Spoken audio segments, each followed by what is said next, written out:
السلام عليكم. ازاي تحول تليفونك لكلب، حرفيا كلب يهوى على اي حد ياخده؟ ابلكيشن ما بعملوش اعلان، بس اهلا بالرزق اللي هو صاحب الابلكيشن عايزين نعمل لهم اعلان. الابلكيشن ده اول ما حد ياخد تليفونك من جيبك بيطلع سرينه بيفضل يلطم ويصور. مش بس كده، ده لو حد رفع التليفون من مكانه، لو انت حاطه فوق مكتب، حاطه على ترابيزه، حاطه في اي حته، لو حد رفعه من مكانه بيرقع بالصوت. والميزه الاحلى ان لو حد خلعه من الشاحن بيرقع بالصوت.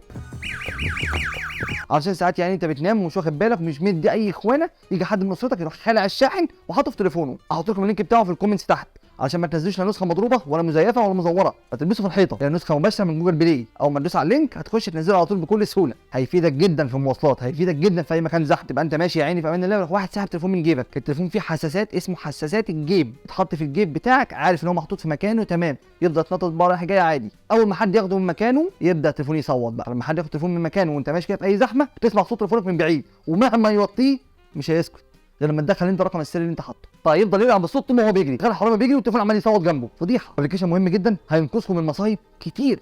بس كده، ربنا يستر عليكم وعلى تليفوناتكم. سلام عليكم.